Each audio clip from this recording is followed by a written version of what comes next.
Hello, good morning. आज के इस लेक्चर में हम किसी टॉपिक के बारे में डिस्कस ना करके एक बहुत ही इंपॉर्टेंट न्यूज़ के बारे में डिस्कस करने जा रहे हैं। जैसा कि आप सभी को पता है कि अभी राजस्थान गवर्नमेंट के द्वारा दो बहुत बड़ी वैकेंसीज, एक तो रीट और एक असिस्टेंट प्रोफेसर, इन दो एग्जाम्स का आयोजन किया गया है। अब इन एग्जाम्स के बाद में और जो आगे आने वाली वैकेंसीज हैं उनके लिए अभी हाल ही में राजस्थान पत्रिका न्यूज़पेपर जो है हमारा, उसमें ये एक न्यूज़ आई थी और इसमें कहा गया था कि 29,000 नई भर्तियों का खाका तैयार, और ये जो वैकेंसीज हैं ये नवंबर दिसंबर में आने के इनके चांसेस हैं। अब इनमें जो एक सबसे इम्पोर्टेंट जो वैकेंसी निकल के आ रही है वो तो है हमारी 10,000 सेकेंड ग्रेड टीचर्स की, दूसरी है 6,000 फर्स्ट ग्रेड टीचर्स की, जिनको हम स्कूल लेक्चरर बोलते हैं। ठीक है, तो इन दो वैकेंसीज को फोकस करते हुए आज के इस वीडियो में हम कई सारी चीज़ों जो हैं इनके बारे में देखने जा रहे हैं। तो सबसे पहले बात करेंगे हम फर्स्ट ग्रेड टीचर्स की, जो स्कूल लेक्चरर जिनको बोलते हैं हम। तो इसकी एलिजिबिलिटी क्या है, इसके पेपर का पैटर्न क्या है, ठीक है, और किस तरीके से हमें इसकी तैयारी जो है वो करनी है, इन सब चीज़ों के बारे में इस लेक्चर में हम डिस्कस करेंगे। ठीक है, तो सबसे पहले हम बात करते हैं कि एलिजिबिलिटी की। स्कूल लेक्चरर बनने के लिए, फर्स्ट ग्रेड टीचर बनने के लिए जो एलिजिबिलिटी है वो है, सबसे पहले तो आपके पास बीएड होना चाहिए, और दूसरी बात है आपके पास पीजी होनी चाहिए, जो कि 55% से अबव मार्क्स के साथ में आपकी पीजी होनी चाहिए। ठीक है, तो चूंकि ये जो हमारा चैनल जो है ये बायोलॉजी से रिलेटेड जो भी टॉपिक्स हैं उनके डिस्कशन के लिए है, तो हम अगर बायोलॉजी लेक्चर की अगर बात करेंगे तो हमारा एमएससी जूलॉजी में या फिर बॉटनी में होना चाहिए। एमएससी अगर आपका जूलॉजी में है या फिर बॉटनी में है तो दोनों ही कंडीशंस में आप बायोलॉजी लेक्चरर के लिए एलिजिबल हैं, बशर्ते आपके पास 55% से ऊपर मार्क्स होने चाहिए पीजी में और बीएड आपके पास होना चाहिए। ठीक है, तो ये तो होगी इसकी एलिजिबिलिटी। दूसरी बात ये है कि अगर आप अपीयरिंग में हैं, अगर आप अपीयरिंग में हैं तो भी आप इसके लिए अप्लाई कर सकते हैं। अपीयरिंग आप बीएड में भी हो सकते हैं और अपीयरिंग आप पीजी में भी हो सकते हैं। फाइनल ईयर के अंदर अगर आप हैं तो भी आप इसमें अप्लाई कर सकते हैं। ठीक है, तो अब हम इसका पैटर्न जो है, पेपर का पैटर्न जो आता है वो किस तरीके से आता है, इसके बारे में थोड़ा सा डिस्कस करते हैं। अब हम बात करते हैं कि जो हमारे पेपर होंगे वो किस तरीके से होंगे। पहला जो पेपर है वो है हमारा जनरल अवेयरनेस का पेपर है, या जनरल स्टडीज जिसको बोलते हैं। ठीक है, ये है। और दूसरा जो पेपर है वो है हमारा सब्जेक्ट कंसर्न, जिस सब्जेक्ट से हम अप्लाई करेंगे उस सब्जेक्ट के क्वेश्चन सेकंड पेपर में हमको देखने को मिलेंगे। पहला पेपर जो है उसका टाइम ड्यूरेशन है 1.5 आवर, मतलब कि 1.5 घंटे का पेपर होगा, जिसमें 75 क्वेश्चंस होंगे और 150 मार्क्स के ये टोटल क्वेश्चंस जो हैं ये होंगे। अगर इसके टॉपिक्स की अगर बात करें तो ये इसके जो पार्ट्स हैं इसकी बात करें तो 5 पार्ट दे रखे हैं इसके अंदर। कौन कौन से पार्ट हैं? पहला तो है कि राजस्थान की history and Indian history with special emphasis on Indian national movement. जो हमारा इंडियन नेशनल मूवमेंट हुआ था, आज़ादी का जो आंदोलन हुआ था, उससे रिलेटेड जो इंडियन हिस्ट्री है और जो राजस्थान की हिस्ट्री है उससे रिलेटेड हमको 15 क्वेश्चंस जो हैं देखने को मिलेंगे, जो कि 30 मार्क्स के होंगे टोटल। दूसरा जो पार्ट है वो है हमारा मेंटल एबिलिटी का, स्टैटिस्टिक्स जो कि सेकेंडरी लेवल का होगा, मैथमेटिक्स जो कि सेकेंडरी लेवल का होगा, लैंग्वेज एबिलिटी टेस्ट जो कि हिंदी और इंग्लिश दो लैंग्वेज के इसके अंदर क्वेश्चंस आएंगे, और ये सब मिलाकर के टोटल 20 क्वेश्चंस आएंगे, जिसमें से जिसके की मार्क्स की अगर बात करें तो 40 मार्क्स के ये टोटल क्वेश्चंस होंगे। तीसरा जो पार्ट है वो है हमारा करंट अफेयर्स का पार्ट। करंट अफेयर्स की अगर बात करें हम तो ये 10 क्वेश्चंस आएंगे करंट अफेयर्स के, और ये 20 नंबर के होंगे टोटल। अगला अगर हम बात करें चौथे पार्ट की तो फोर्थ पार्ट है हमारा जनरल साइंस होगी, इंडियन पॉलिटी होगी, जियोग्राफी ऑफ राजस्थान होगा। ठीक है, तो ये जो पार्ट है ये 15 मार्क्स का पार्ट होगा, 15 क्वेश्चंस होंगे इसके, और टोटल होगा ये 30 मार्क्स का। और जो फिफ्थ जो पार्ट है हमारे फर्स्ट पेपर का वो है educational management, educational scenario in Rajasthan and right to education act 2009 का जो आरटीई एक्ट था उसके क्वेश्चंस मिलाकर के ये टोटल हो जाएंगे 15 क्वेश्चंस, और टोटल मार्क्स हो जाएंगे 30। तो इस तरीके से ये टोटल अगर हम बात करें 75 क्वेश्चंस होंगे, जो कि 150 मार्क्स के होंगे। इसी तरीके से जो हमारा सब्जेक्ट होगा, अब ये जो पेपर है फर्स्ट पेपर, ये सभी के लिए कॉमन रहने वाला है, चाहे वो हिस्ट्री से दे रहा हो, चाहे वो पॉलिटी से दे रहा हो, चाहे वो बायोलॉजी से दे रहा हो या फिर फिजिक्स से दे रहा हो, सभी के लिए ये पेपर जो है ये सेम रहने वाला है। दूसरा जो पार्ट है वो है हमारा, दूसरा जो पेपर है वो है हमारा सब्जेक्ट का पेपर, और ये पेपर होगा हमारा टोटल 3 घंटे का पेपर होगा। और इसके अंदर जो है ये 4 पार्ट दे रखे हैं इसके सब्जेक्ट के सिलेबस में। तो पहला जो पार्ट है वो है सीनियर सेकेंडरी लेवल का, जो 11th 12th का जो लेवल होता है उस लेवल के क्वेश्चंस होंगे इसके अंदर, और ये टोटल 55 क्वेश्चंस होंगे जो कि 110 नंबर के होंगे। हर एक क्वेश्चन 2-2 नंबर का होगा। दूसरा जो पार्ट है वो है ग्रेजुएशन लेवल का, नॉलेज ऑफ सब्जेक्ट कंसर्न्ड, और ये होगा ग्रेजुएशन लेवल का। तो जो ग्रेजुएशन लेवल के जो क्वेश्चंस आएंगे वो भी 55 क्वेश्चंस होंगे, 55 क्वेश्चंस होंगे, और ये 110 नंबर के टोटल क्वेश्चंस होंगे।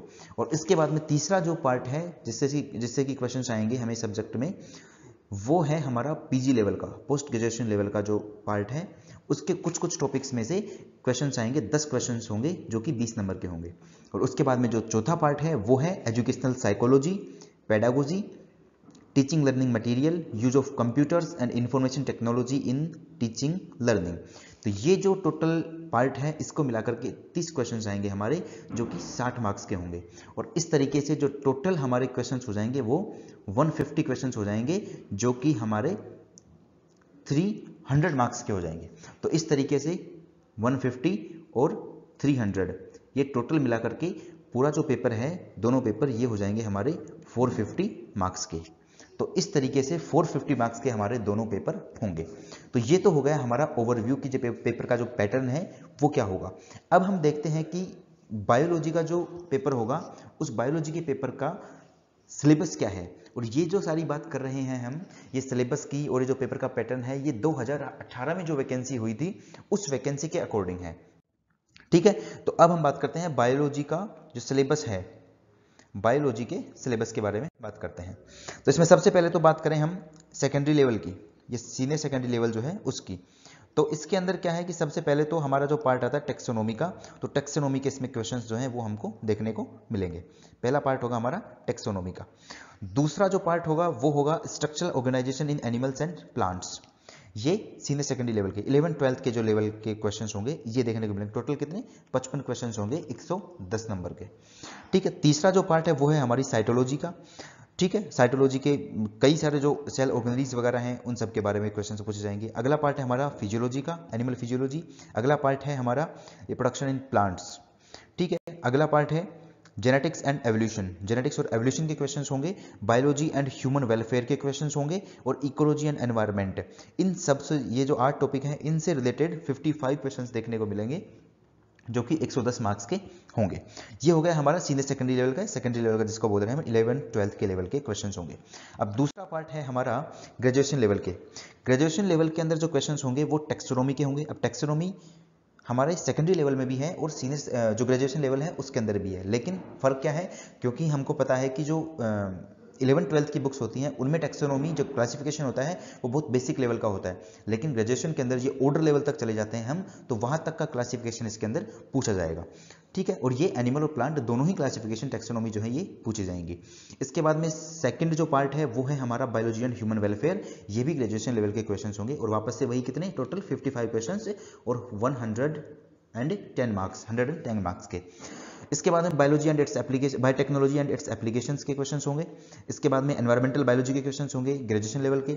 और उसके बाद में कुछ एनिमल्स दे रखे हैं, जैसे कि अमीबा है, ओबेलिया है, टीनिया है, एस्केरिस है, फेरेटिमा है, पेरीप्लेनेटा है, राना है और रैबिट है। इन एनिमल्स का स्ट्रक्चर, एक्सटर्नल स्ट्रक्चर और इनका इंटरनल स्ट्रक्चर, साथ में इनका रिप्रोडक्टिव जो फेज है, रिप्रोडक्शन कैसे होता है इनमें ये, इसके बाद में इनकी लाइफ साइकिल, ये सब मिलाकर के क्वेश्चंस हमको देखने को मिलेंगे। और ये जो एनिमल्स दे रखे हैं इनसे रिलेटेड क्वेश्चंस होंगे। फेरेटिमा हो गया, पेरीप्लेनेटा हो गया, राना हो गया, हमारा रैबिट हो गया, अमीबा हो गया, ओबेलिया हो गया, इनके क्वेश्चंस होंगे। इसके बाद में एम्ब्रियोलॉजी होगी, एम्ब्रियोलॉजी मतलब जो हमारी डेवलपमेंटल बायोलॉजी होती है उसके क्वेश्चंस होंगे। प्लांट फिजियोलॉजी के क्वेश्चंस होंगे, और जो बायोस्टैटिस्टिक्स होती है उसके क्वेश्चंस हमको देखने को मिलेंगे ग्रेजुएशन लेवल के। ठीक है, इसके बाद में हम देखते हैं कि जो पीजी लेवल के हमारे क्वेश्चंस होंगे वो किस तरीके के आएंगे। तो पोस्ट ग्रेजुएशन लेवल के जो क्वेश्चंस हैं उसके अंदर एक तो टेक्निक्स इन बायोलॉजी, जो टेक्निक्स आती है हमारे बायोलॉजी के अंदर यूज में ली जाती हैं, जैसे कि इलेक्ट्रोफोरेसिस हो गया, जैसे कि हमारा क्रोमेटोग्राफी हो गया। ठीक है, तो इस तरीके के जो क्वेश्चंस होते हैं ये हमको देखने को मिलेंगे। उसके बाद में हम बात करते हैं माइक्रोस्कोपी।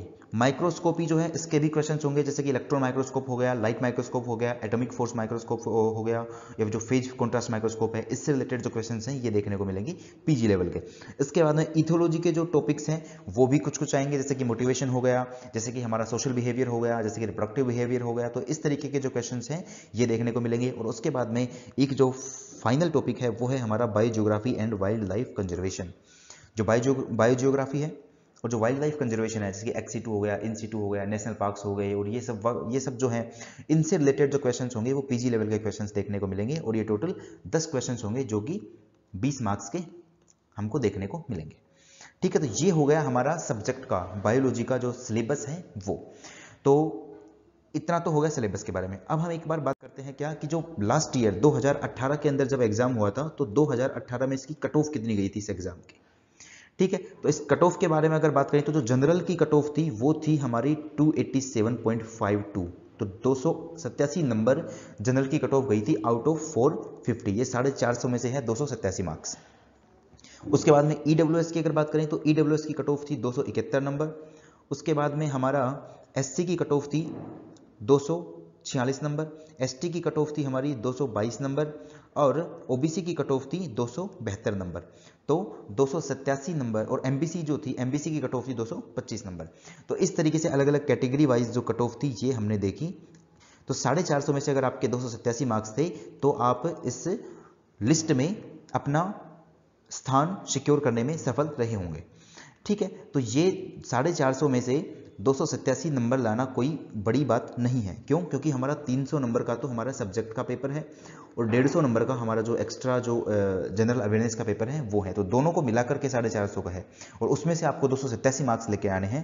तो कोई ज़्यादा बड़ा टास्क नहीं है। अगर आपके पास राइट स्ट्रैटेजी हो, अगर आप सही ढंग से तैयारी कर रहे हो, अगर आपके पास डेडिकेशन हो, अगर आपके पास मोटिवेशन हो, तो आप इस जो ये माइलस्टोन है इसको अचीव करना कोई बड़ी बात नहीं है। ठीक है, तो ये तो हो गया हमारा कट ऑफ के बारे में। अब एक बात ये है कि हम इस चैनल के ऊपर क्या करने वाले हैं। तो यहाँ हम जो भी हमारे टॉपिक्स हैं, हमारे सिलेबस में जो भी बायोलॉजी के टॉपिक्स होंगे उनको हम एक एक करके बहुत डिटेल में डिस्कस करेंगे। हर एक एस्पेक्ट जो है उसको डिस्कस करेंगे। ठीक है, हम काफ़ी सारे एग्जाम्स में जो क्वेश्चंस आ चुके हैं पहले, चाहे वो राजस्थान के एग्जाम हो, चाहे वो नेशनल लेवल के एग्जाम हो, नेट के एग्जाम हो, गेट के एग्जाम हो, ठीक है, इसी तरीके से ICMR के एग्जाम हो, तो इन सब के जो एग्जाम्स होते हैं उनके जो क्वेश्चंस हैं वो भी हम अच्छे से इसमें डिस्कस करेंगे यहाँ पर। ठीक है, सो ये है थोड़ी सी इन्फॉर्मेशन हमारे बारे में। नाम है हमारा सुशील मुलोदिया, MSc जूलॉजी से किया हमने, CSIR NET, GATE, TIFR, GATE B, ये सब एग्जाम्स हमने क्वालिफाई किए हैं। तो with all these credentials you can trust me that whatever we will discuss that will be very authentic। हम बहुत ही ऑथेंटिक चीज़ें जो हैं वो यहाँ पर डिस्कस करेंगे। सो अगर आप हमसे जुड़ना चाहते हैं तो बेशक जुड़िए। आपके फ्रेंड्स हों, अगर कोई फैमिली मेम्बर हो जो कि बायोलॉजी लेक्चरर के लिए तैयारी करना चाह रहा है, और सब्जेक्ट से रिलेटेड जो भी हमारे क्वेश्चंस होंगे, जो भी हमारी क्वेरीज होंगी, जो भी हमारे टॉपिक्स होंगे वो हम बहुत अच्छे तरीके से यहाँ पर डिस्कस करने जा रहे हैं। ठीक है, जो भी प्रीवियस एग्जाम्स में जो क्वेश्चन आए होंगे उनको भी हम डिस्कस करेंगे, हमारे जो टॉपिक्स हैं उनको भी हम डिस्कस करेंगे। ठीक है, सो मिलते हैं फिर किसी टॉपिक के साथ किसी नए वीडियो के अंदर। तब तक के लिए थैंक यू सो मच।